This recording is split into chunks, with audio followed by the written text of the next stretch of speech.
Ladies and gentlemen, we have our final game of the day. The producer is not pleased with your hair. I think it's wonderful. I think your hair is wonderful as well, Obi. Thank you. What is left of it is indeed wonderful. You've got much better facial hair than I do, so you have me beat in one area. All right, let's see if CDEC and TongFu have some good Dota ready for us, guys. This will be the final game of the day. It may not be the final game of the tiebreakers, though. Should TongFu win this game, we have another three-way tie, and we do the whole thing all over again tomorrow at 20 China time. Or no, 14 China time. Hey. But that's a bridge we'll cross and burn if we get to it. For now, first pick, GoDz. It went the way of CDEC. They will pick the Bat Rider. TongFu respecting maybe here quite heavily, banning his Naga, banning his Troll.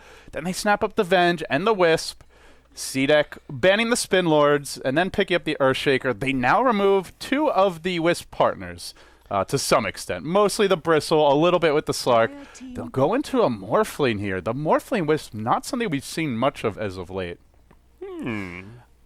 I guess there's no chance of the support Morphling, but Morphling? Winter currently snoozing, probably secretly dreaming of it. Look, I'm a believer. I played a few pub games with Winter last night, and I'm all aboard the Morphling. Didn't you guys train. lose all your games, you said? We lost 100 MMR. Okay.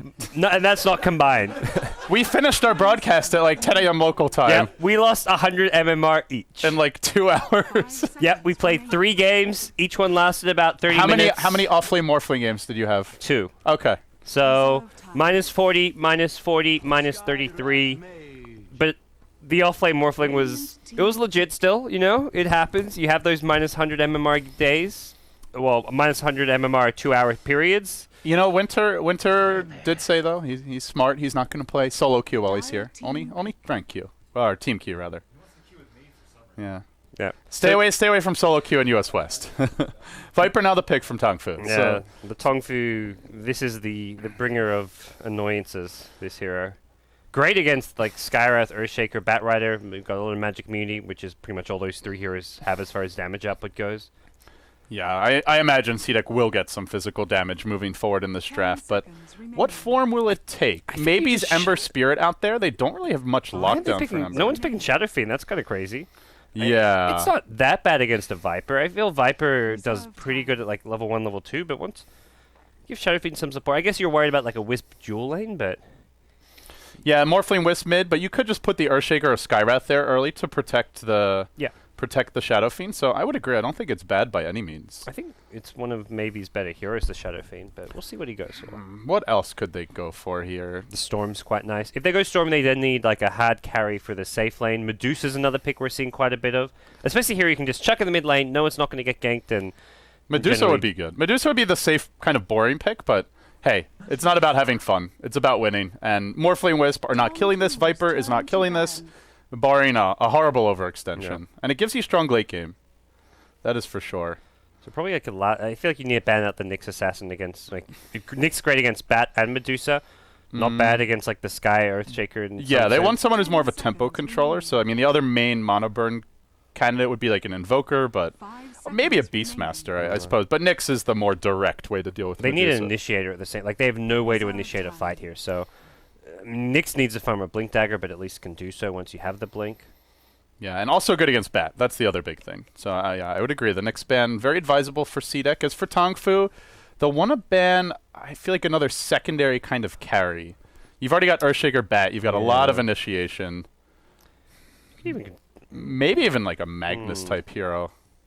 Though I don't know how they would lane it. Most seem to bring Medusa mid. I say most, not all.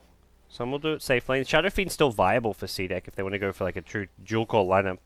They're probably also worried about TongFu's kind of... Well, I guess they see...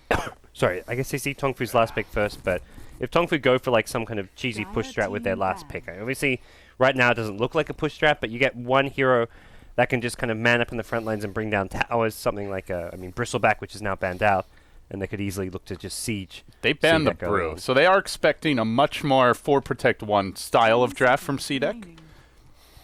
There's the dual core option you mentioned. 5 seconds remaining. I mean, do you even think they could squeeze in a Drow here, potentially? For TongFu? For CDEC. For CDEC? Maybe not now with this Clockwork pick. Yeah, less so, but it's doable. I mean, I haven't seen them actually run the Drow until last game with a Visage, so I feel like it's something they just picked up exclusively for the Drow Visage duo. All right, so they get the maybe Ember? No, aggressive Ember. Okay. So not the play hero combo I expected. kind of an LGD type of finisher here. Like not many team. Also HGT, the two teams that are occasionally running the side lane Ember, with maybe handling this Medusa, it's quite likely he'll be going mid. Yeah. All right. Well, we'll see what the plan's going to be here. CDEC. Prepare I think the Ember's kind of like your safe laner in some ways, just because he's just a bit more durable in the mid lane. Is not at all prone to ganks. And Ember, you kind of guarantee that 10 to 15 minute tempo control by giving him safe lane farm, and yeah. I mean, I mentioned Ember as a possibility in the draft. We didn't really talk about it, but then I'm like, oh wait, but then you're laning against a Viper or maybe a Morphling Wisp. That's not the easiest lane. But if they run him safe lane, they don't have to worry about that weaker laning stage. And then in the mid game, TongFu have 0 lockdown for him. So it really is a good Ember game and matches up well against Wisp. Cleave can really shut down even a farm Morphling, ignoring the armor of the hero. So I think this Ember pick actually could work out quite well. And it kind of gives them that nice mix. Like, they wanted a little bit more lockdown, but they also wanted some late game scaling potential, and synergizes quite well on top of that with Stone Gaze. So I actually feel, the more that I look at it, this Ember pick really fits the CDEC draft. Yeah, and TongFu, I think, knowing the Ember is not going to go mid, it's just too risky if you get that matchup versus Viper. Going to send the Viper to the safe lane, it looks like, send the Morphling mid for XinQ. So we'll actually introduce some lineups. So on the TongFu side, it's going to be the off-lane Clockwork for Kian. In the mid lane, it is going to be the Morphling for XinQ. He's been probably one of the more impressive players of this TongFu team. Down bottom, you've got the Wisp of LPC laning with Kabu on the Vengeful Spirit. And finally, U9 on the Viper for The TongFu. battle begins. All right, as for CDEC, we're going to have Q playing the support Skywrath Mage. Aggressive. He was very successful on that Batrider last time around. He'll be handling the Ember this time, maybe. Going to be playing your Medusa, and then going to the bottom side of the map, Garter on the Earthshaker, and the coach will take up more of a utility role, as he this time will handle the Batman. He's going to have a great time in this offlane. They've blocked off the pull camp, and he's got the fissure block going, so he's going to guarantee himself a fast level 2. And once you get level 2 on Bat, easy jungle if you really want to. So for Bat, we should be looking at a pretty good time in the offlane. Even if he gives up a kill, makes a mistake here or there, there's a good chance he's still going to have like a 12, 13-minute Blink Dagger. Well, for now, running the Wisp off in the woods, we're going to see if she tries to go for a D-ward here. Just has the bottle early on, so just some basic stacking. And our mid lane, Morphling versus Medusa. Should be easy for maybe, even against the dual lane. There's really not too much those two heroes can do to Medusa, unless they get a really good rune. Yeah, I think Medusa should have a pretty decent time here.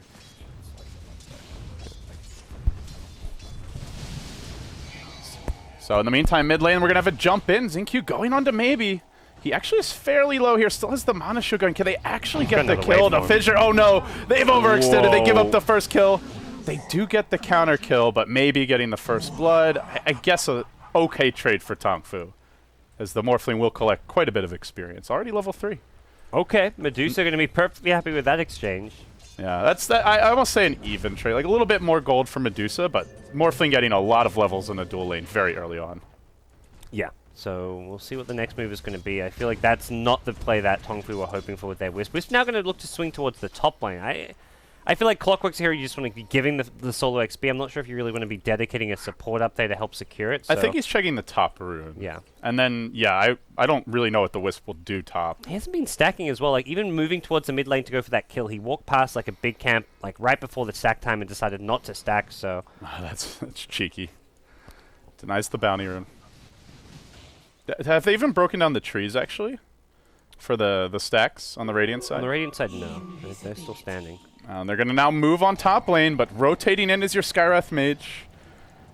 They have to be careful about going aggressive. This Skywrath Ember Spirit combo, it's very easy to kill the Wisp if you just get off that silence and it chains. Maybe just 2 points in the mana shield, maybe enough to save his life here, as he doesn't have a second waveform on Morphling. And, again, the fissures. Garter has just been in the perfect place and at the right time. And at the same time, Batrider, he's off in the jungle doing quite a bit of stacking and looking to get that early Blink Dagger. Only 3 CS thus far, but he'll be looking to clear out his big stack fairly soon, I imagine. So, yeah, about to finish it off. He'll be on a good pace, and now Medusa gets the bottle. Just got the gold for it, so any sort of tower dive can easily be punished just by timely bottle sips. And with the Earthshaker fissure blocks having been in place twice, it really has to discourage TongFu from even trying for those tower dives. I feel like a lot of TongFu right now, they're going to be all about that fighting CDEC in that kind of before Medusa comes online. They're running a safe lane Viper. Viper kind of generally picked for his lane dominance, but putting him in the safe lane, and at this point, he's not going to be up against anyone in the lane. Batrider likely just to continue to jungle. He's going to get the best farm there, so you're running Viper as a lane dominator, and he's not really against any hero in lane, which you're not really getting the most out of the hero. So they've got to make up for that come 10 to 15 minute mark when he gets that free farm mech up, when he can actually push with his team and look to be a big threat and create space for the Morphling. But he's got 12 denies on the empty lane. Well, he's padding his stats nicely if they actually do manage to advance.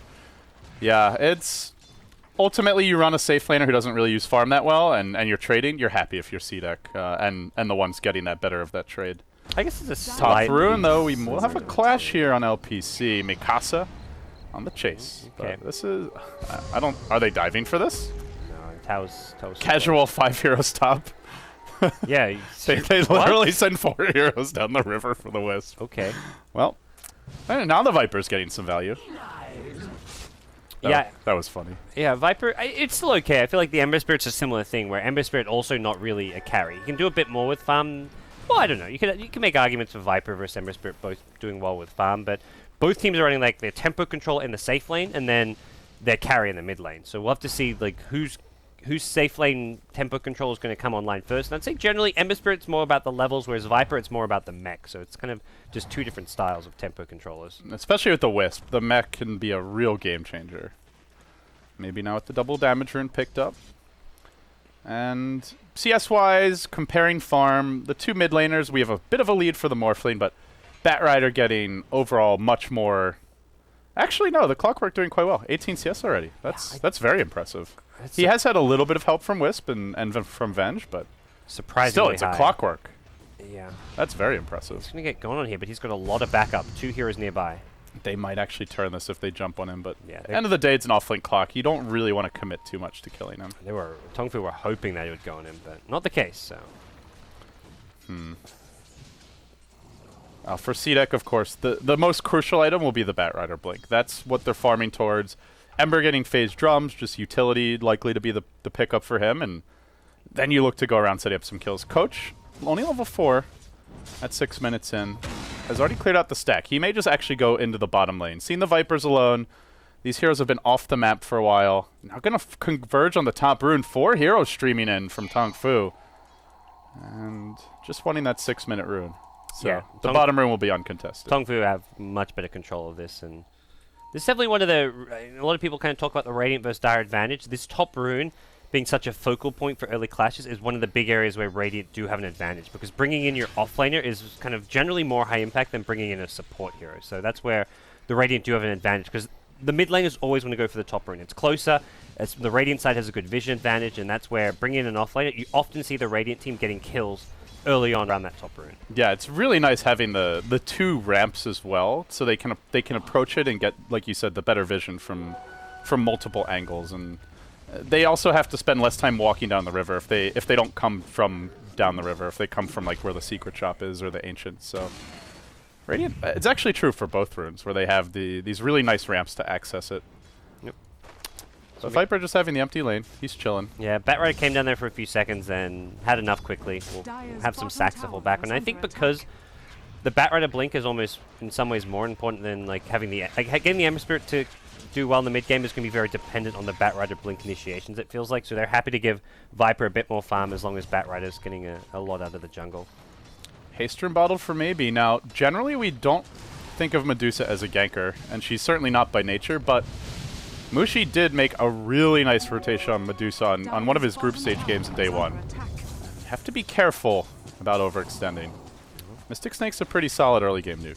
Yeah, Morphling taking a lot of damage here at mid, and even when the bottle comes back, Xingqiu doesn't really have the ability to stay in the lane. He's going to get a replicate Actually out. diving mid lane, it looks like, going in for the next Mystic Snake. There is a replicate up as mentioned, but no mana to use it. Forces out the TP.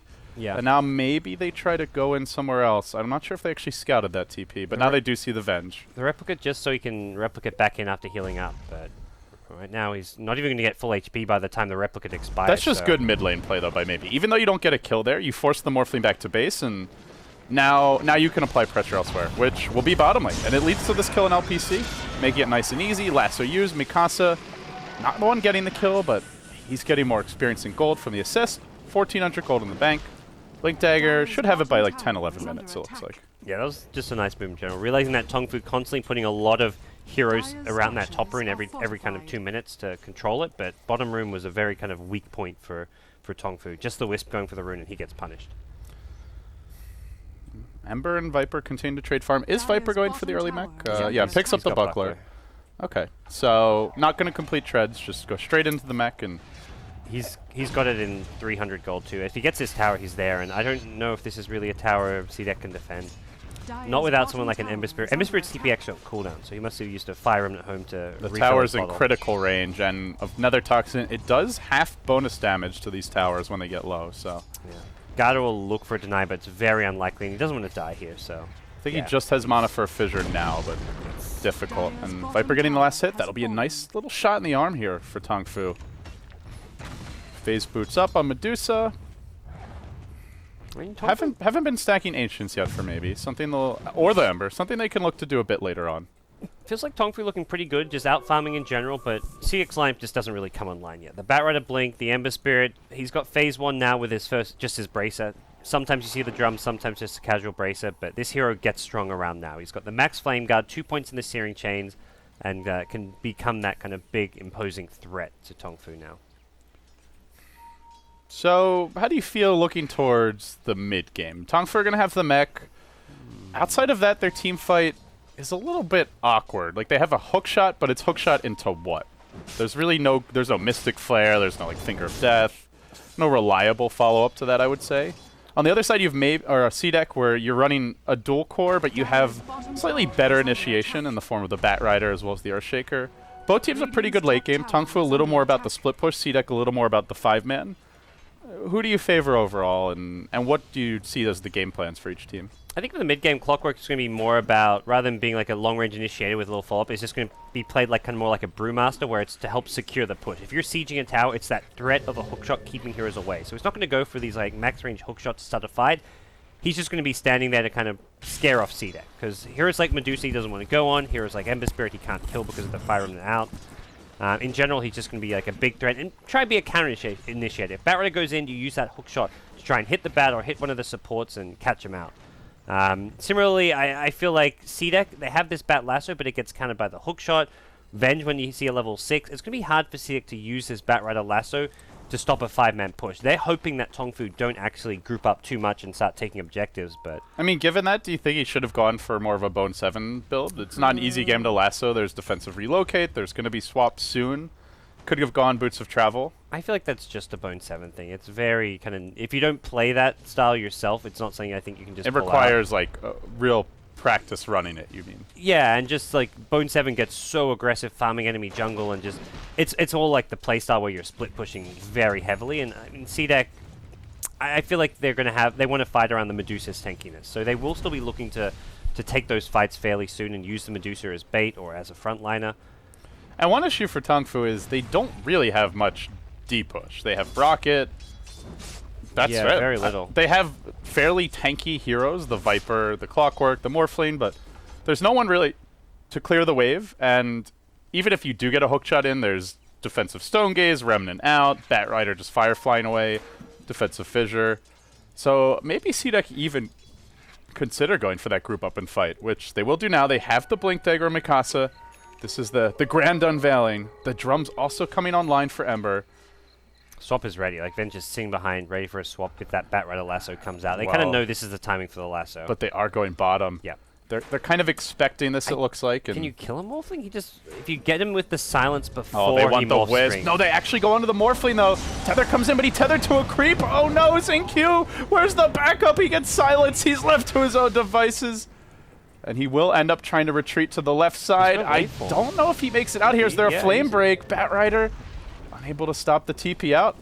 Even with the tether to a creep, he still makes it out. That was very odd. Now here comes your hookshot. Kian wants Mikasa. We'll get Mikasa. Oh, that's so bad for CDEC. They reveal the blink. They don't kill the bat even after a TongFu screw up, and they give up a kill on the Batrider. That was just an odd, sloppy gank, and just kind of weird play from both. Like, the Morphling didn't even morph strength. He waveformed forward past the Batrider. Then he got silenced, but he had like a good second window to start morphing strength. I guess he thought that he'd just dodged the lasso and was out scot-free, but TongFu now Lasso on cooldown, Batrider dead. This is the opportunity to start taking some of these objectives. And that's the thing, you kind of talked about TongFu not having counter push. They want to be the ones always controlling what's going on. They want to be the puppeteers dictating what CDEC do. They don't want to ever put CDEC in a position where they're pushing and TongFu have to try and defend, because the wave clear or the lack of wave clear is going to really hurt them there. Maybe trying to slow down this push. And LPC is still fairly squishy. In fact, it could be aggressive who gets in close. They don't have relocate yet. They do have a defensive swap. They'll use it, but it looks like it may cost Kabu. Actually, the mech coming out, keeping him healthy. Xian now forced back. And neither team getting anything done, really. This is kind of embarrassing for both teams, that they just can't find a kill. Yeah, that was good defensive play from TongFu. It looked a bit dicey for them there, but they'll get out. They'll look to get the next rune on LPC's Wisp. Meanwhile, top lane XinQ almost getting a solo kill on one waveform in 5 seconds, but he's not going to go for it this He has a replicate up as well, running down the river, so he can post up aggressively, and they do have the Scar of Silence, though. He might not be able to get it off. He Mystic Flare is going to find him at long last to kill. Meanwhile, not the one we expected. They've gone in on maybe the StoneGoDz comes out, and we'll see. I think he potentially walks away here. They're going to continue chasing. Is there any sort of teleport support? There is a Remnant City mid. Aggressive actually comes in, but he's so low. It's a very dangerous rotation by him. Ends up working out. CDEC just barely coming out on top. That Morphling definitely thought he was safe, but it's the power of Skywrath versus this hero early gods. Yeah, especially nighttime. It's so hard to see when he's coming in. But TongFu, I feel, still get a decent exchange out of that. Getting the tier 1 mid tower, they don't get any kills, but they're keeping the pressure up. They're still farming well. Morphling, obviously not a hero you want to have dying without any real trade in sight, but Morphling at this point out-farming all the CDEC heroes. So as far as his current position and where he's farming and how he's doing, I feel like it's looking pretty good. Hell, you're talking about Morphling. Look at this Viper. 6,500 net worth. Yeah. Point booster up. He's getting beefy, and CDEC do not have great single target burst. So they have Mystic Flare, but as you mentioned in the draft, you have Corrosive Skin to deal with that. If one hero gets really fat, like the Morphling or the Viper, it's something CDEC will struggle mightily to bring down. Every item U9 picks up just makes him that little bit more invincible. CDEC finally get an item on their Ember Spirit or some levels so that Ember Spirit can fight, and then Viper gets the point booster. Viper looked kind of squishy at the tier 1 tower, but you throw in another 200 health and suddenly U9 is just that little bit tankier. He's just always going to be kind of one step ahead of TongFu this game just because of how well he's farming. XinQ has to be careful. They have the nighttime vision. Going for the lasso. If he doesn't get off the strength morph right away, he's in a lot of danger. Where's the lasso? Pulling him back in. The Wisp is waiting, though. Gets the defensive relocate out and does the short distance relocate. I think they're going to TP and fight this. It may cost them the Wisp. I think they want to try and fight. There's no lasso. This is maybe, or at least a tether out. Yeah, CDEC is scared. They have a hook shot, though. Oh, he whiffs it. Bit off the mark. I think with good reason, CDEC back off there. Without the lasso, Firefly on cooldown, and you have no idea how many heroes are coming your way. And this pressure bottom is really, I think, going to hurt the Medusa. The tier 2 will be Siege now. They have the Viper mech. The Morphling's fairly durable with the Wisp and the Venge backing him up. And, oh, they swap in maybe. This is trouble. StoneGoDz comes out. The Fissure used to try and help his escape, but now he's going to be low and have difficulty fighting from here. Echo Slam all used, but the mech, they're just kept all alive. Now Garter on the run. Xian running in, trying to finish off that Earthshaker. Enchant Totem used. He pulls him in, and it's basically mutually assured destruction. He'll get the Earthshaker kill. It might cost him his life. In fact, it will. But a lot of AoE damage coming out. Tethering forward is your Wisp. XinQ gonna shotgun down and finish off that Skywrath Mage with a little help from a friend. And that was an insane cogs placement from Clockwork. They just couldn't do anything. Traps the Earthshaker and just keeps the rest of the team from retreating as well. Medusa walked into it twice. The Ember Spirit couldn't maneuver. They were trapped by the cliff, trying to walk past, and the cogs just kept on hitting him. That was It was really a pinball nice. machine. And what makes matters worse now is you're running Medusa and Ember, but you've lost your Ancients. The map control's gone. TongFu should really look toward that hill near Roshan, and it's difficult to keep up in farm, gods. You're up against a Wisp. You're losing towers. You're probably losing the tier 1 top soon. Map control is slipping, and you can tell CDEC are feeling the heat. They're going to smoke all the way from the base towards the top lane. I wouldn't say this has to work, but they're going to be in a really difficult position if it doesn't. There's a Venge up here, so they've got the swap to be used as a potential save. It is daytime once more, so... And I think TongFu went ahead top anyways. They've taken tier 1, tier 2 bottom, they took the tier 1 mid. The natural next lane to push is just top lane. It's far away from the bottom where you've already got a bit more lane pressure happening. It just seems like where they want to go. Kian as well as the Wisp not there, but we will have a... Okay, no relocate. Wisp is just going to TP up. Let's brawl. 7 heroes top. This has got to favor TongFu, I feel. Waveform in. Yeah, they're just in good position right now. And I feel the one weakness of CDEC's draft, which we have not discussed, is they're slightly immobile. You've got the Ember Spirit and Bat who can kind of get around the map, but Medusa, Earthshaker, who I view as the backbone of this draft, are very slow to move around the map. And you're up against Clockwork, and especially just the Morphling Wisp. These heroes can be everywhere, and they're kind of outmaneuvering CDEC around the map. Medusa's super clunky, especially. I fully agree there. And hookshot mid Mid lane. lane. They're going to catch up Medusa, and well, no way out of this one. Relocate coming in as well. There's going to be multiple heroes making sure they get this kill, even with the Stone Gaze. The Fisher actually getting him killed as well. I mean, not that he's getting out most likely, but blocking off any chance of retreat. Just salt in the wounds right now. It's TongFu. They want to force another round of tiebreakers. We might have some additional hype tomorrow morning at 14C, or SGT, I should say.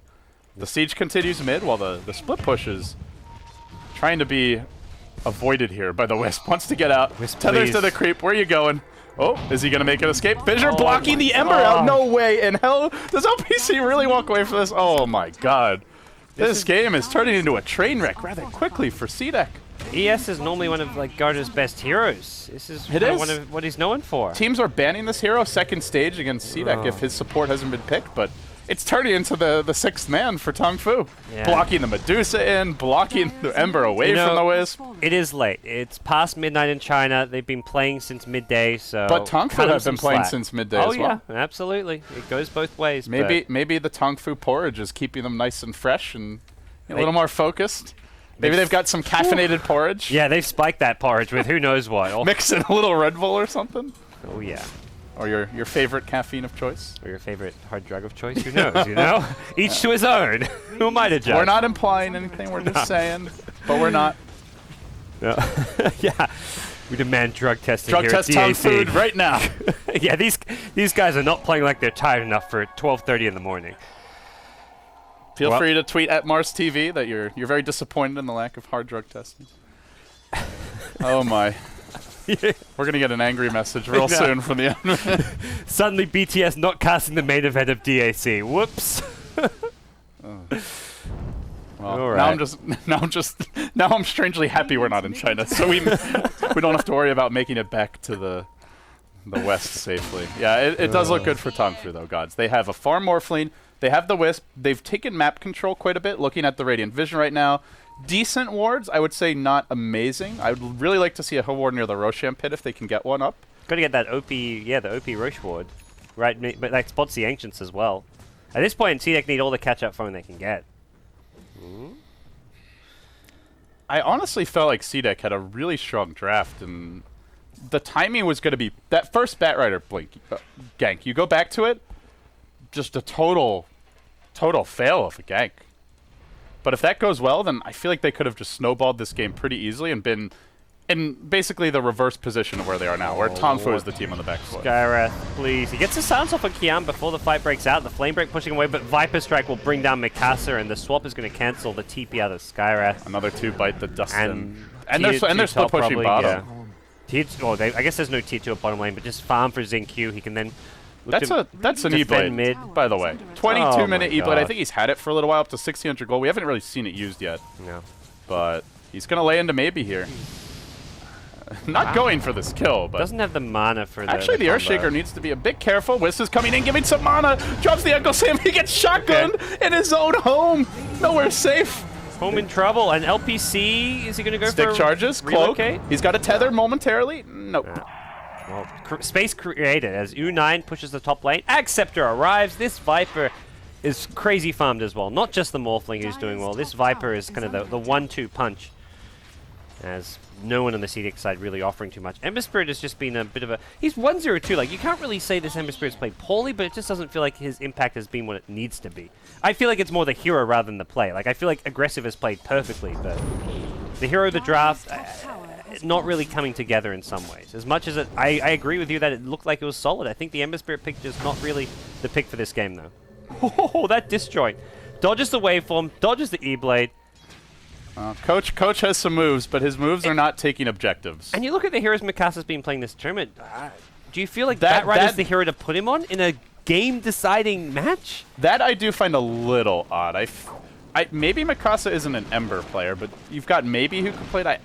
Medusa does not have a huge skill cap, so I feel like they could have even put Mikasa on the Medusa and put maybe on the Ember. Mikasa's been a real playmaker for the team. He's been playing carries in mid, and I just feel like that's where you want to try and keep him. But I still think if the Batrider's first gank or two works well, Ember can be the Batman to his Robin, or vice versa. I'm not sure who's the real boss for that, but you know, either way, the dynamic duo, and they can go around the map finding kills. The Wisp is a pretty easy kill. The Venge can be as well. Morphling if they get off the Skyrest silence, but with the Bat being shut down, Ember, it's just not a hero that can do it alone. Yeah. He's not going to go around getting solo kills, not against this very strong defensive draft. this is, I mean, honestly some of the best that we've seen from TongFu all tournament long. I think CDEC actually playing this game pretty well as far as their draft go. They haven't had the best outcomes from the Batrider Lasso games, but TongFu, the draft is working. I was a bit kind of, I don't know, I was a bit caught out by like the opening Venge plus Wisp 2 picks. It didn't really seem like they had I mean, it revealed nothing as far as their draft went, but getting the Viper, which I think is honestly one of the heroes they play best with, and the Morphling has been, Xingqiu has really been the standout player for this team. So, oh. Yeah, your Ember better back off there if you're CDEC. With an Aegis, he can go much more heavy on the Agi here. Doesn't have to be as concerned for his survival, so... You know, I mentioned a bit earlier, GoDz, I'd like to see more aggressive wards from TongFu. Man, these wards they have now are exceptionally good. Yeah. They have full map control, and with a Clockwork, Wisp, Morphling, you really can't leave the base. Maybe the Ember can a bit, but at some point, you know, I wouldn't be surprised if TongFu even... Oh, actually, they're a pretty terrible lineup to get a Hex, but I mean, maybe Viper even gets one.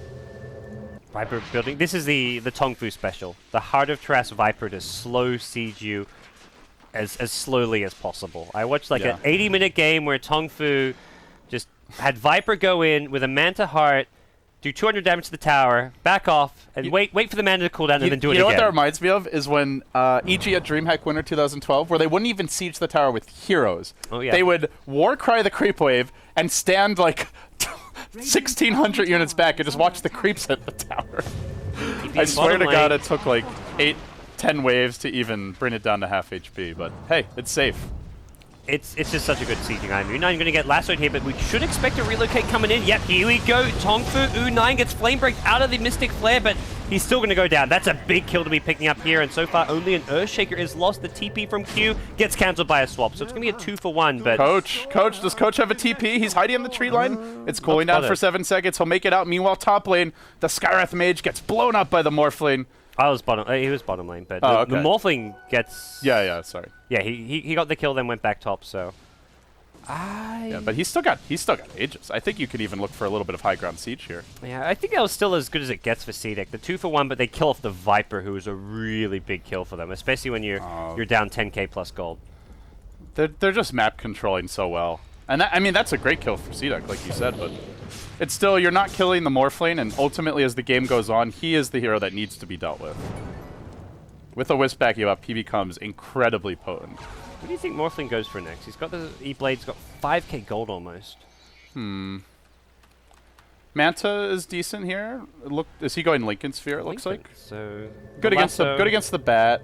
The Skywrath Silence. Yeah, I mean, you could also go Manta as the other main option there. Yeah, but the Lincolns is the slightly safer choice versus Fissure and Lasso. And it also lets him do his own thing more. Maybe they even start bringing the Whisper on the Viper more, and... What is that BKB? Goes for the hook shot. Coach trying his best to keep CDEC in this game. Or Kian doing questionable things there. I don't know why. I guess he thought he was about to get lassoed and there was like 3 or 4 heroes coming his way. He didn't need BKB. He just had to Rocket Flare to cancel the blink and then go for the hook. I mean, chances are it's like a 50-50, 4-star dodges it or something happens, but bit of an odd play. Teams are tired, LD. Teams are tired. It's 1 in the morning almost. Well, that also means there is always potential for throw, though. You go high ground against Bat, Earthshaker, Dusa. Oh, yeah. It is very easy to overextend, and I think that's where for TongFu, you have to continue getting farther ahead. The Battle Fury Ember Spirit high ground defense, and you've got Medusa who just sits there split-shotting. Imagine a 4 or 5 hero Stone Gaze into some big cleaves from Ember. I think you're completely right that as much as it might not be the most exciting Dota, it is the right play to relax, take it safe and slow, and just continue farming the map, get more items on the Morphling, and wait until you find a couple of pickoffs to even go for the siege. Yeah. So for now, no Roshan for some time. They've still got the Aegis, what we're talking about there. They've got Aegis for another minute, so could look to do something with this, but right now it seems top lane is where they want to do. Well, good luck to Kabu trying to gank aggressive here, but should have a defensive remnant. Yeah, one of the tier 3 tower. Okay. So he'll zip on back. He's doing a nice job. This is the appropriate play for CDEC. They can't really fight that well unless they catch someone out of position, but just drop remnants at tower, split push with him. Maybe we'll hold the line elsewhere. And Batrider, the other hero that can somewhat get out on the map. It's interesting because you're up against Morphling Wisp, and yet it's CDEC as the team that needs to be ratting right now. But they're adapting pretty well, I would say. Oh man, we casters can be happy. Pipe being built by LPC on the Wisp. It's going to be actually almost up, so they're going to have Pipe and Mech soon on the TongFu side. It's pretty good against the I mean, this suggests they want to go end the game soon. Yeah, next Aegis probably. I guess they're still working around this first Aegis, but there we go. It gets reclaimed. Do you think this is a pipe game? I was like... Mainly against Earthshaker. But it's not like Earthshaker doesn't have a blink. I guess they don't know that. He could be very close to blink. He's also only level 8. Yeah. That's a level 1 Echo. It will probably be a level 1 Echo for 5-6 minutes at least. It seems... I'm not sure what else Wisp goes for. Like, end of the day, you're a Wisp. You could get the Vlads, perhaps, for the push. You could... I feel like Vlad's would even... Well, Vlad's isn't that great with this draft, but... You could get the Blink Dagger for the super long tether. Get that that old school Heaven's Halberd. Not too bad against the Dusa. Yeah.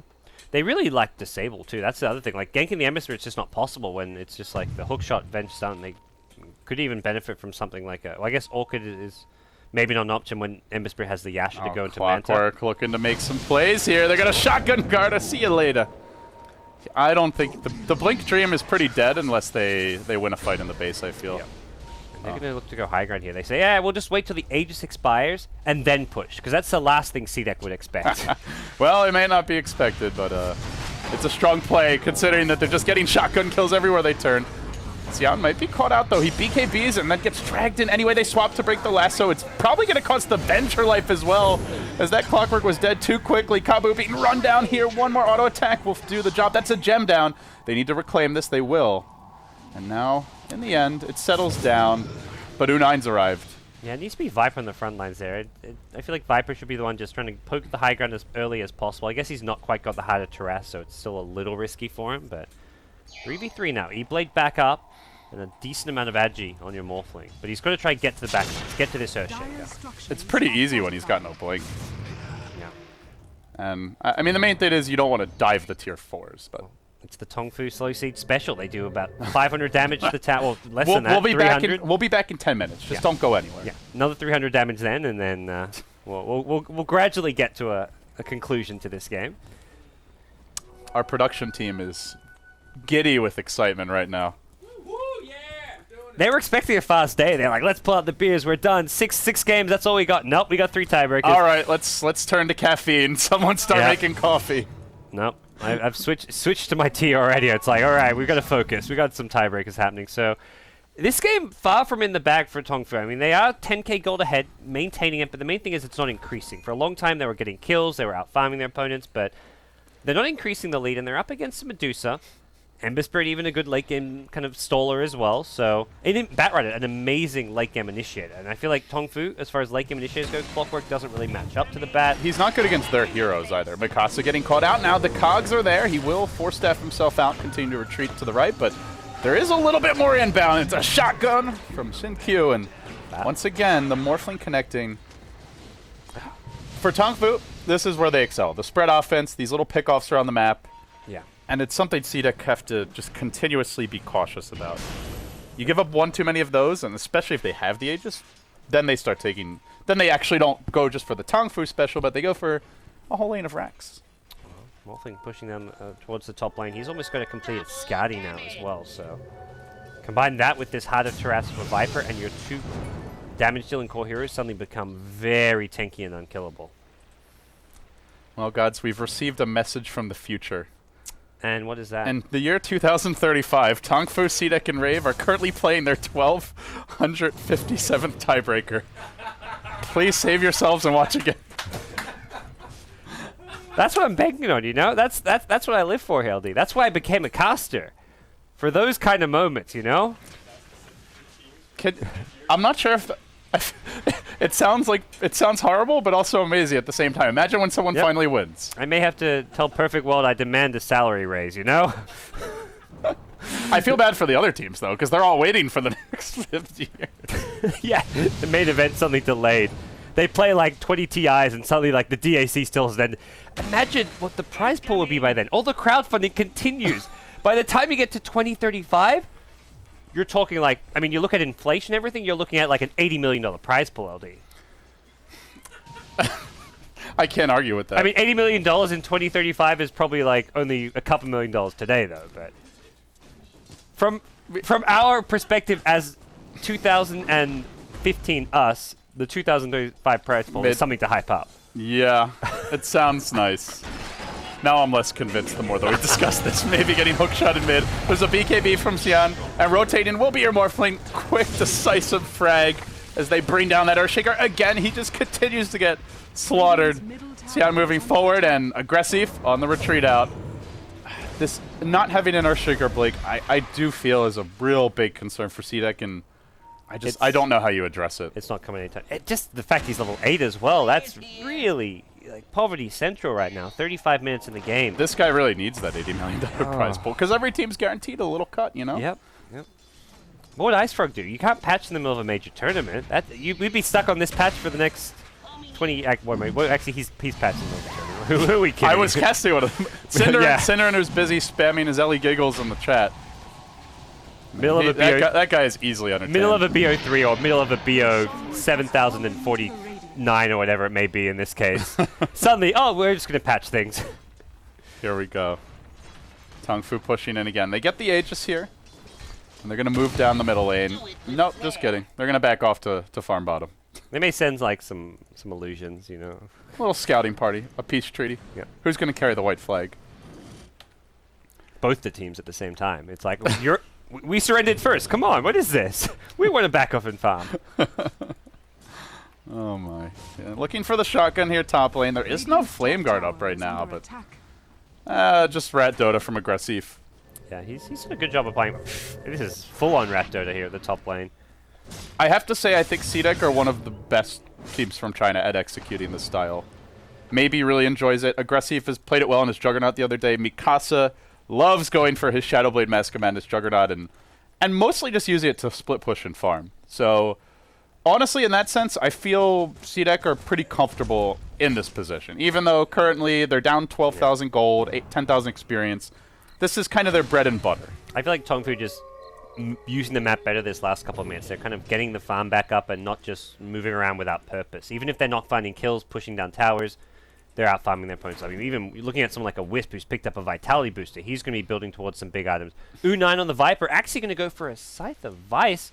I like this. Versus the Rat, I think this is the play. It could be a Lincoln's, or did he already buy the components? It's the Scythe of Vice, and this is the answer to the Ember Spirit, because they had no disable, no way of stopping the Ember Spirit's Rat Dota without some kind of disable. Yeah, Hex is good. Also really nice against Batrider if you're just quick on the reactions, so this could be the game winner. One good Hex on those heroes if they get caught without buyback, then you can push.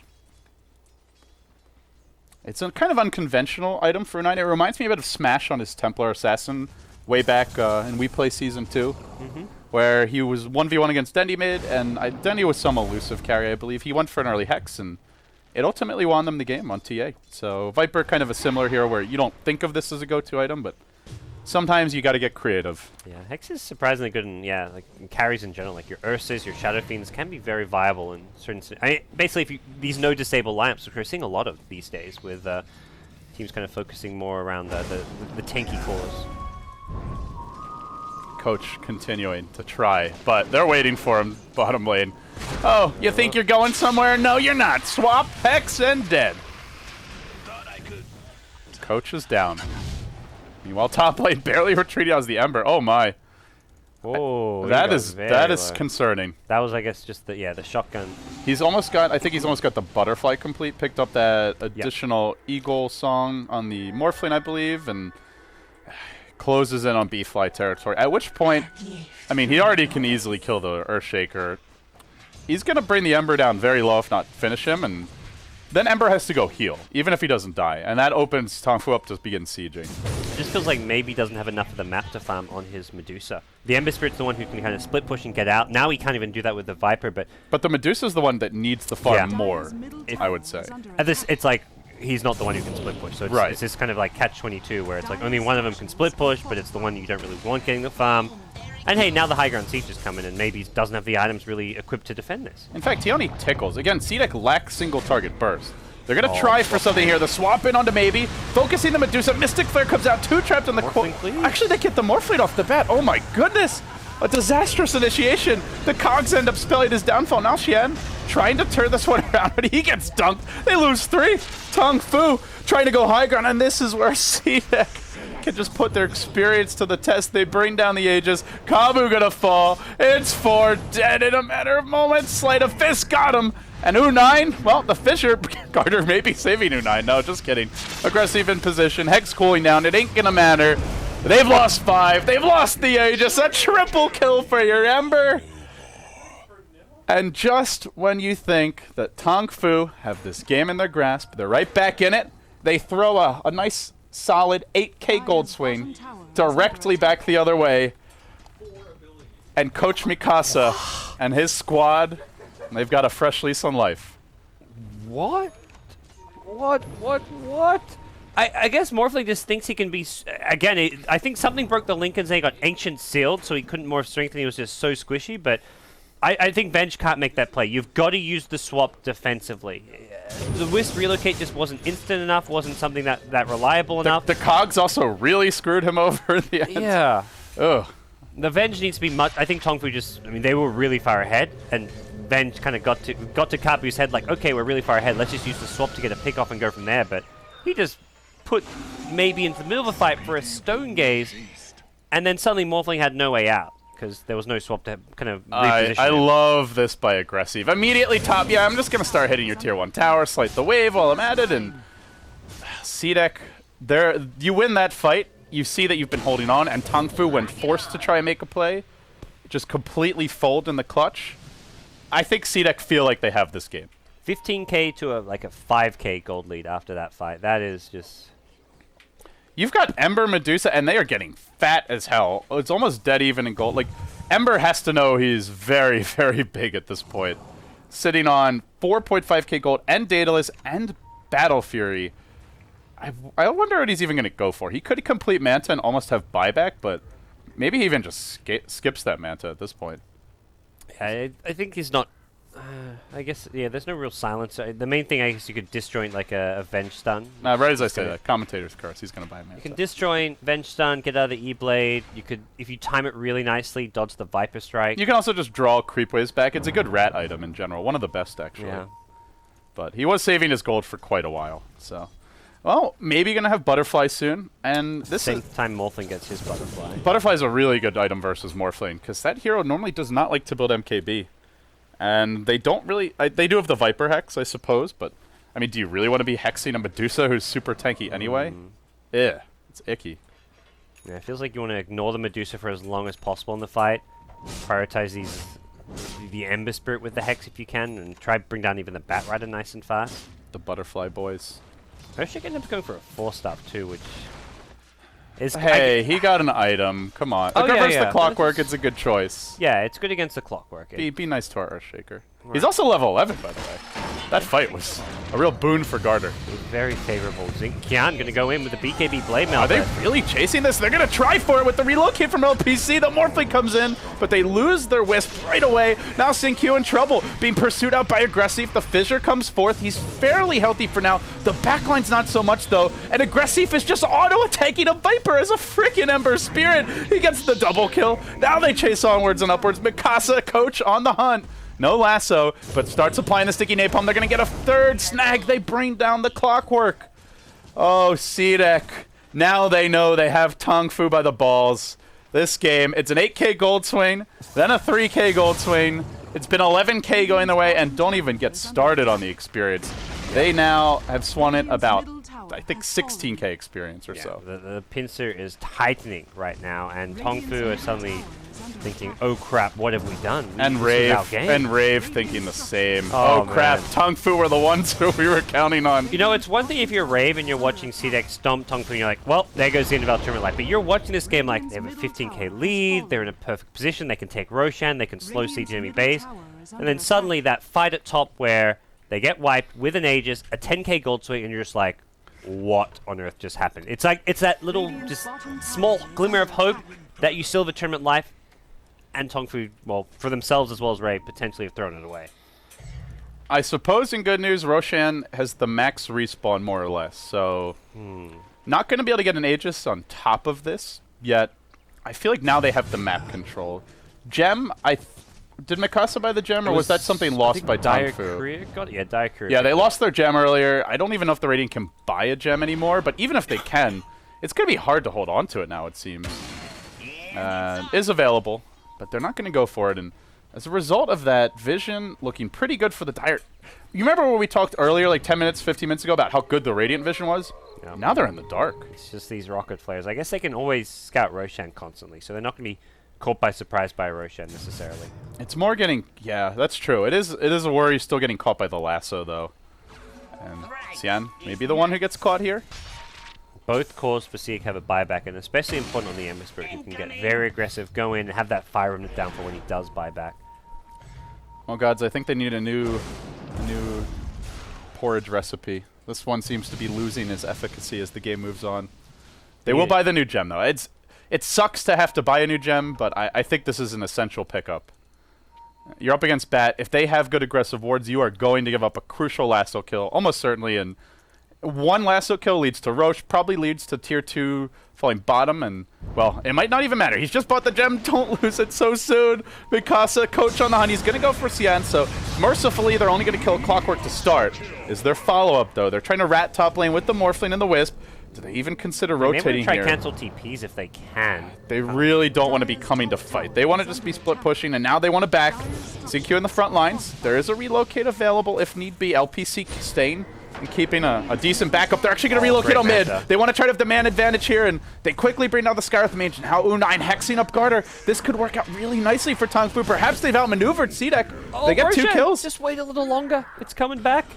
Oh, but they know it. They know it's almost up. It's the it's max respawn. Oh. Still, they lose the Wisp, though. Yeah, that was top lane after the relocate. That was a great save on the Morphling, and not just saving him, but bringing him to the middle of a favorable fight. Clockwork going to buy back to make sure they secure Roshan. CDEC don't really have the numbers advantage, not to mention Bat Ready gets scouted out, and his last one cooldown for 7 seconds. Oh, we're going back the other way, baby. This graph is going to start sliding upwards. We are officially going beyond the summit to the other side and then back again. Oh, my. It's still very hard to break the CDEC base, though. Even with an Aegis, I mean, hell, we saw what happened last time. And that was when they had the 12, 14k gold lead. Now it's still pretty much even. Yeah, I think TongFu are going to be much more cautious. They're not going to look to make any risky plays with Aegis on their side. So we'll see what the next move's going to be. Morphling farming well, has another 4k, but he's kind of somewhat capped out on item slots here. He's building a BKB now back at base, which is alright here, but he needed something, I guess, to get out of the Ancient Seal at some point, because if they break the Lincolns and silence him up, he has no answer. Yeah, look at the fight where they lost the Aegis and lost 5 heroes plus the Morphling that second time. That was, I think he has BKB there. There's no way he dies. He gets trapped in the cogs, hit by a Mystic Flare, along with Ancient Seal, I believe, was used on him, and he just couldn't move for ages. But if he has a BKB, they don't kill him.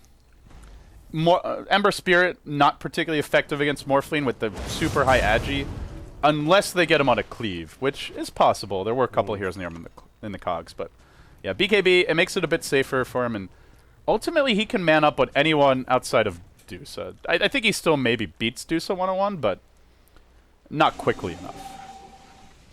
Well, TongFu going back top. They got to be careful about this siege. They have got the cheese as well this time. Viper, U9, with that in hand, and I'm just thinking about Rave right now. Like, we're watching CDEC first TongFu.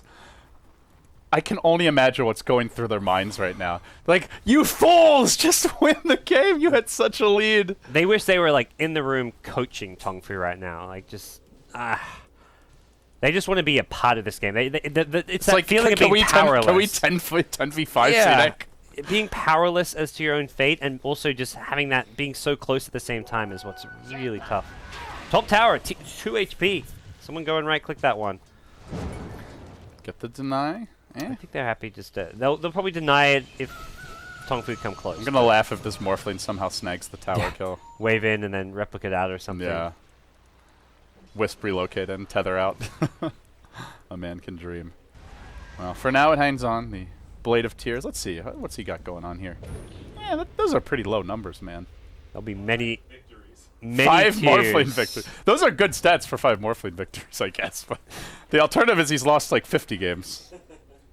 That's a lot of replicates. Maybe he's played some long Morphling games, SinQ. Well, TongFu, keep the lanes pushed in. Even if you lose a fight, don't let CDEC just walk down mid. And the good news is CDEC do not push that quickly. They fight well, but they're not. It's not like this is some weekend lineup with BOTs and Nature's Prophet. Speaking of which, we don't see that hero at all anymore. It's almost like he doesn't exist. But yeah, even if they win a fight, they'll have a hard time getting towards objectives quickly. Can't be smoke about to end. They're going to just deward here and try and starve out CDEC somewhere. This is what they were doing very effectively last time when they had that 10k lead. They got it up to a 15k gold lead, not by fighting or even really taking towers, just by keeping CDEC bottled up, farming both sides of the map and farming more of the lanes, whereas CDEC, that was back when Medusa was like, well, this Medusa's not really getting much farm, not really able to get too much of the map, just the Ember Spirit split pushing, but they need to kind of go back to that area, that style of play. Get the Viper, the Heart of Taras, just kind of focus on your own itemization for the next couple of minutes. Even with Morphling getting the 6 slotted, I feel like TongFu still have some room to grow. They do. I guess the question as well is, where are the openings? Because CDEC have changed their play a lot. Ever since losing that big fight, I don't think they have a gem. Oh, they do have a gem on Mikasa, but they're not risking leaving the base. They're kind of sitting back. We don't see Ember Spirit split pushing. I think this is a huge credit to the choice of a Hex on U9. If there wasn't a Hex on him, I think we would see that Ember out on the map a lot more. But with between the Aegis and the Hex, he doesn't want to risk leaving the base. So not leaving the base means very few opportunities for TongFu to like win the game safely. If they want to go for something, it's going to be with 5 alive in CDEC in their base on the high ground. And like you said, just continue starving them, stall the game, farm more. Maybe you even wait for the next stages. Get some more cheese. Cheese is now going to be even more effective on the Viper with the extra HP from the Heart, so... I feel the dilemma for TongFu is there's no easy answer. Like, yeah. You're in a position where CDEC have fantastic late game. You have good late game. I'd say CDEC is probably a bit better. And you're afraid to make a mistake. You know a loss here, you're out of the tournament, CDEC move on. And you feel like crap. Yeah. So Aegis gets reclaimed. Nothing much done from TongFu. I feel like that's ultimately fine. Last time they had an Aegis, that was when the 10k gold swing happened. That was when they lost their lead, and we're back here in this kind of even-ish stalemate game. And you can see from the gold graph, it's once again, it's just TongFu outfarm their opponents. They have the map control. They are the ones imposing fear in CDEC, even with CDEC having gotten this game back to near even. Well, GoDz, they spent 35 minutes farming their last advantage, and they managed to throw it away in 2 minutes. So don't worry, I expect the same, LD. I think CDEC is have your lead. It'll make the rubber band that much more taut. Do you want to do over-under here? How long do you think this game goes? Ooh. This is some good old Chinese Dota, super tense, not even a kill per minute. Does it just end now? Did I just cause it to end now? They're looking for this jump in mid. I don't know if TongFu want to go on that. Oh yeah, I wonder why Medusa's sitting mid. I think this goes... But they could get the backlines. They're going to hook right in. Catching out the Scarth Mage to start. He will force Def and try to retreat. And now the Medusa engages U9 just running away. In the meantime, your Morphling is relocated in over the backside. On to maybe goes, will be Stone Gaze, but where's the follow-up for this? Aggressive has to get in. He gets a nice little slight initiation. But maybe now gets focused, gets forced back. They bring down that Skywrath. The Earthshaker dead as well. TongFu, have they found their opening at long last? Aggressive on the run. Good chains to get out safely. Medusa has buyback. Skywrath, no.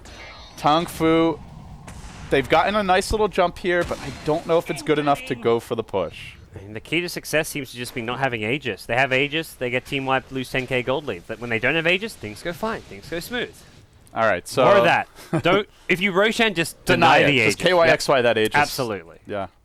If that was TongFu playing in that match, it would have been a smooth sailing to the championship. The championship? Well, to the grand final. We've already crowned the grand finalists. Oh my. Have you seen this game?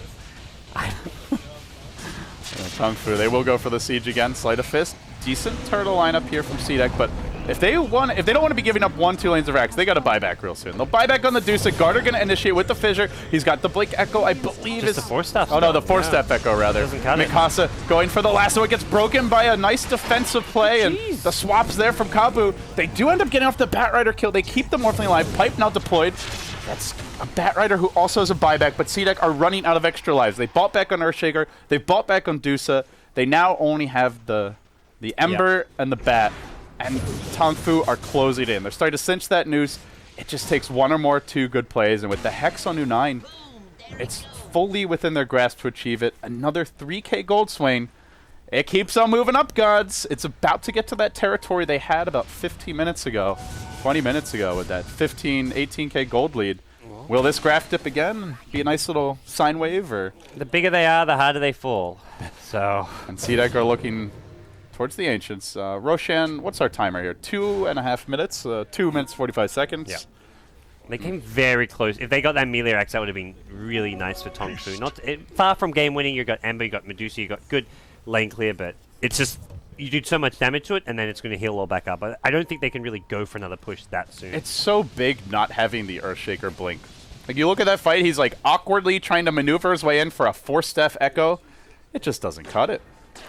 Even if he doesn't actually ever go in, the threat of the Blink Echo is just so much scarier and really affects the way TongFu go for their push. Yeah. Well, from here on out, TongFu, they're getting great farm across the board. You've got Clockwork coming one, Morphling singing the 8K Gold Club. Gonna get caught out top lane. Uh-oh. Like you said, bigger there. Whoa. Relocate. That did not go very far. And then he's going to replicate out, though. So he's going to still be alive. LPC, Wisp. good play there by him. Well, They know where Wisp is coming back, but hey. that's an acceptable loss. They'll push in mid on the Viper. Yeah, Wisp will go down. Goodbye, LPC. No big deal. You've done your job. Die like a good soldier. That would have been a big kill on the Morphling. His net worth is insane, so that would have been a big gold swing going CDEC's way. Saving Private IO. So TongFu get vision down. They want to make sure they can try secure the next Roshan, as much as it has been a bit of a death trap for them. XinQ just sitting on 8K gold. At this point, it's like you get your boots of travel, I imagine. I'm not sure why. I guess. Yeah. Why is he? Actually, he's got 7K gold. Please, yeah. please buy something. He sells Lincolns. What? Wait, what? Boots of travel and Satanic, I think. Yeah, Satanic. Okay. He's still gonna have a lot of gold. So preserves buyback. I was just baffled by not getting BOTs in that situation. It was just like you could see him like the thought process. At first, it's like I want my treads. Nah, it's okay. I'll get boots of travel. Like, oh wait, what do I sell? Lincolns.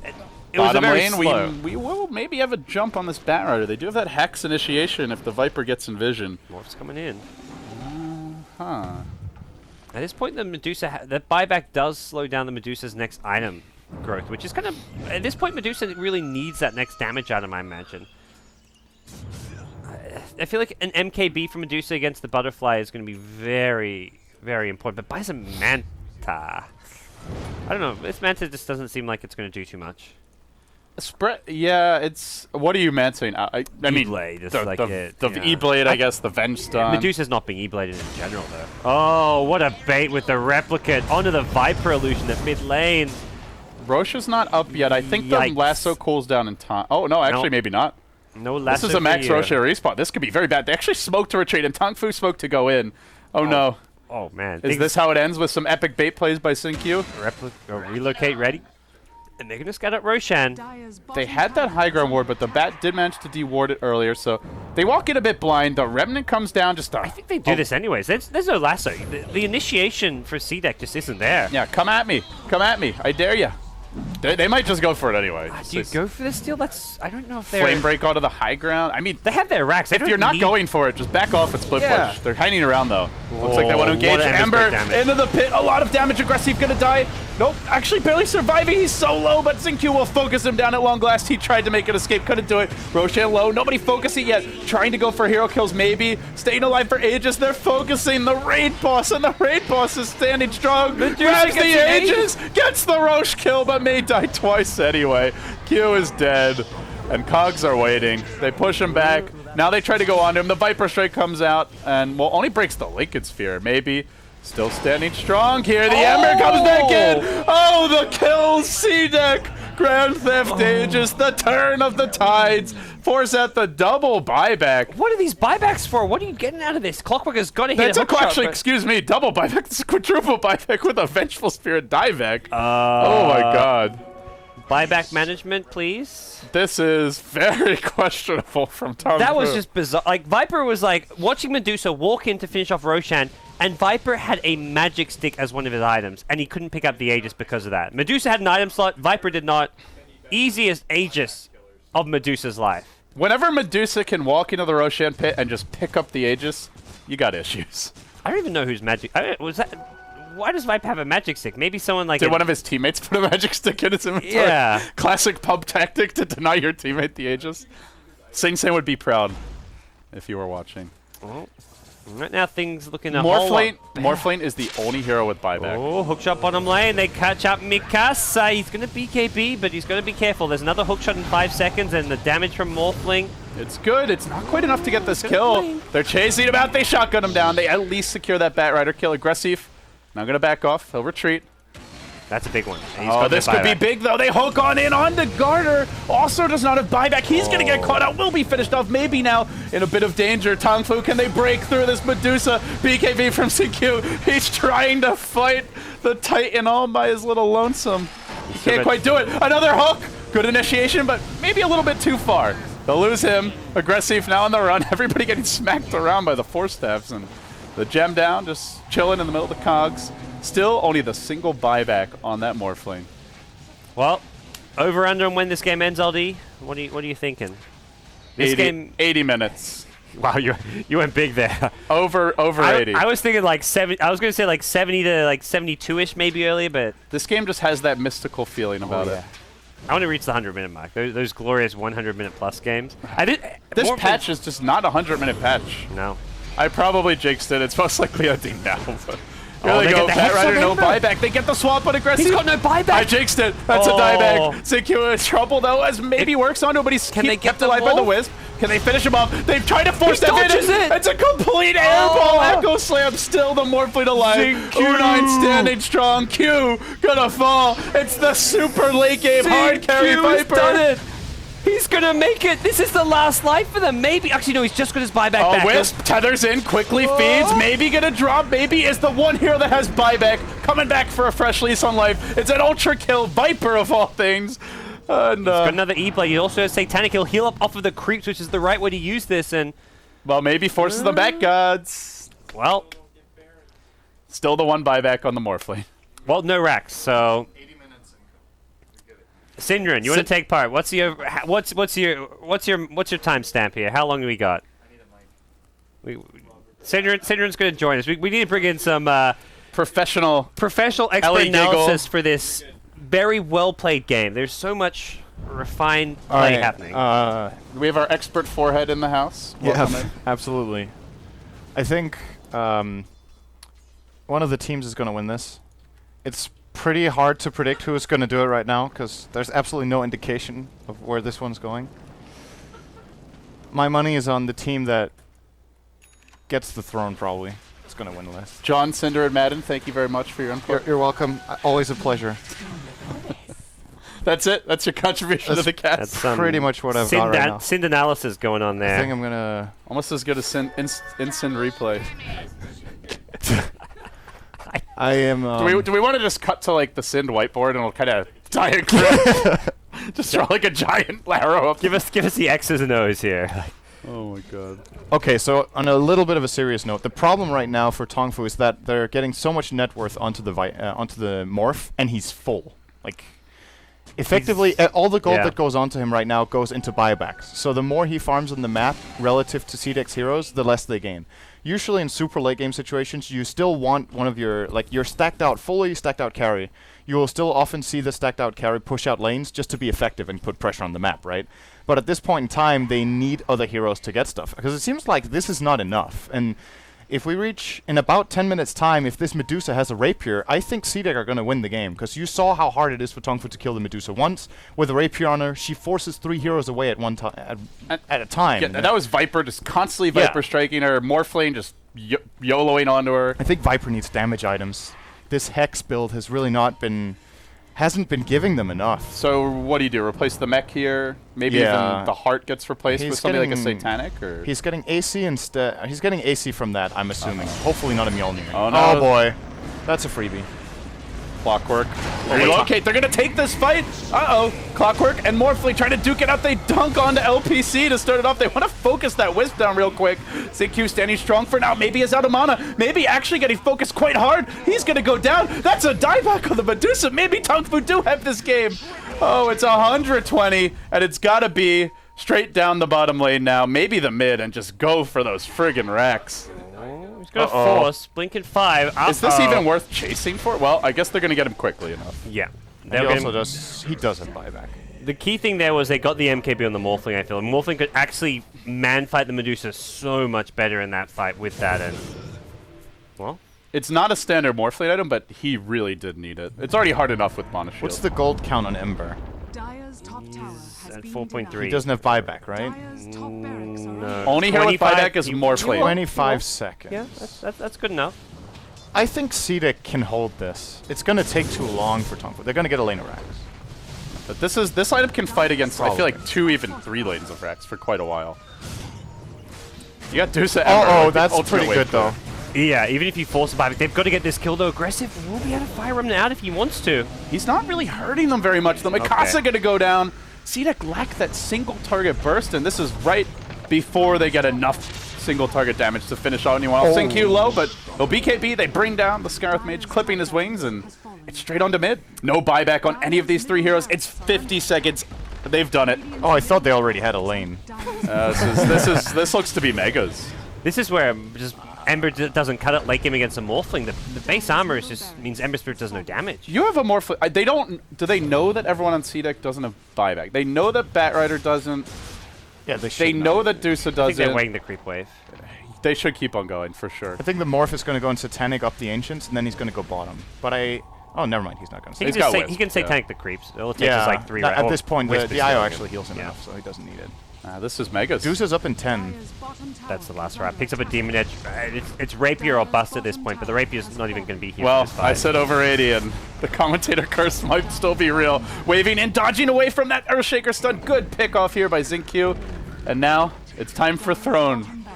TongFu with the Hex. Initiation onto the Ember Spirit. He has buyback, but if his second life goes the way of his first, it ain't going to be worth a whole lot. BKB's popped out. This is good damage done by Maybe. But remember, they have a Morphling buyback. They have a lot of buybacks, 4 in fact, and they'll bring down Maybe. Almost, not quite. They finish the job. And that's the end of the Dusa. It's the end of CDEC.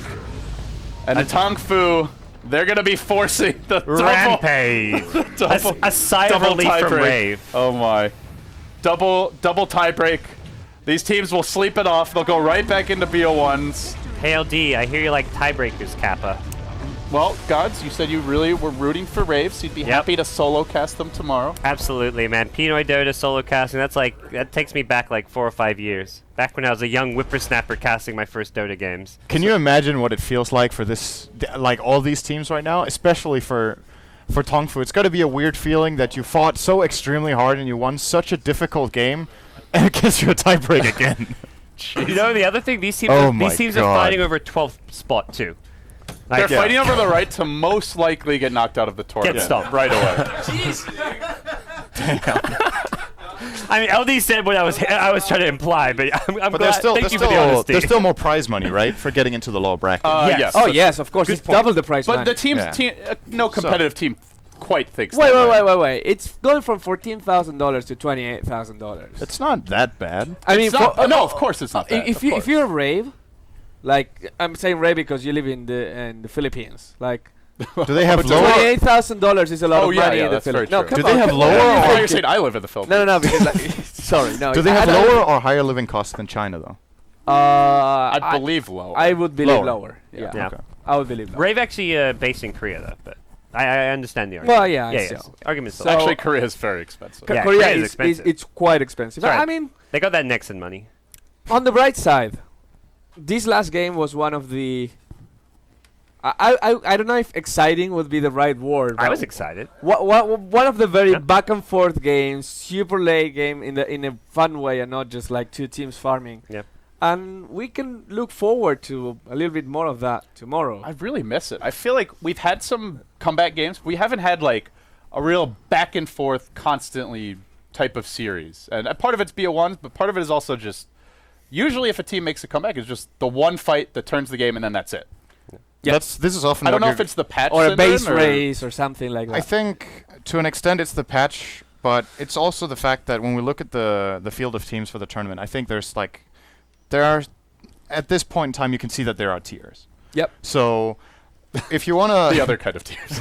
So if you want to look at the absolute top teams right now and how they're performing, you put any of the top 4 in the position of any of these teams in this game. It's not going to be close. Like Right. the decision making, their efficiency around the map, their itemization, all of it will be like that bit better. That will make the game not that close. But when you have a tiebreaker with 3 teams that are currently fighting for 12th, then I think when you have what are their scores 5-10 on all 3 of them, Yep. I think. Yep, 5-10, 5-10. Then the wins they have, they've all beaten newbie, I think. No, TongFu No, has. TongFu lost. They've all beaten MVP, I believe. Yep. So a big part of their wins are against, at least, I want to say MVP and Phoenix. Okay. MVP and Phoenix. MVP and newbie are Yes. wins for 2 of the teams, and for the third one they have 1 of the wins, and then they have it against the other teams around the middle. They all mainly. have like maybe It's- one kind of surprising win where they reached above where Yeah, people wait, thought exactly. they would be. Finish your point, because what was Okay. So the point is, these teams are really, really close in terms of skill, in terms of draft, in terms of execution. So you get some really exciting games out of it.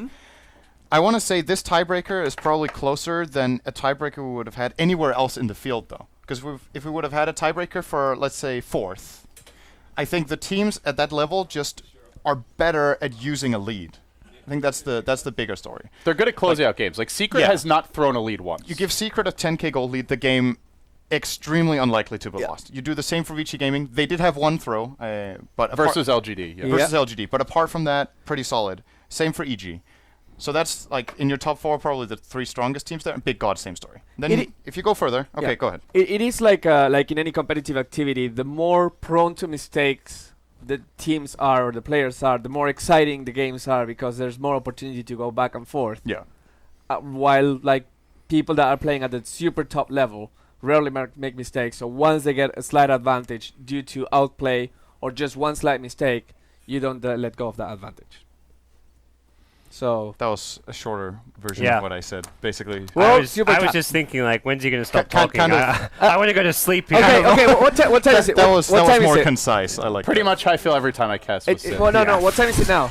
Wait, Okay, so it's 9:15 a.m. Guys, we've been here for 14 hours casting Dota. we've 5 got- or 6 days They've straight. actually just told us the tiebreakers are starting now. We're going to do round 2. Great. You ready? I'm ready. Okay. Look at me. Am Let's I do it, ready? baby. Am I so ready? Oh, yeah. I just need one more of these. They're not happening today, guys. Frappuccino. Just relax. Do we know what happens if tomorrow there is another tie? Do we go the next day? Time rating, right?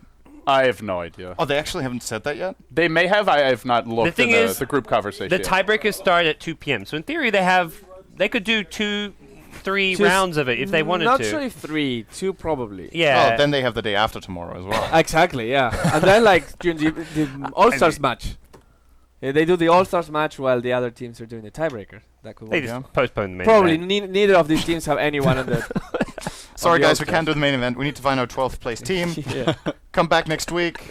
Your tickets will be refunded. Go back in 2035. That was 2057. Come on now. 2050. That would be nice and soon. No, someone was 2035. Okay. But anyways, a very long day today. Was not supposed to be so, but it ended up being a pretty long day. It feels like very long ago that we had that EG versus Secret game at the beginning. Was that today? Was that really today? That was today. Wow. I don't even remember what heroes were picked at this point.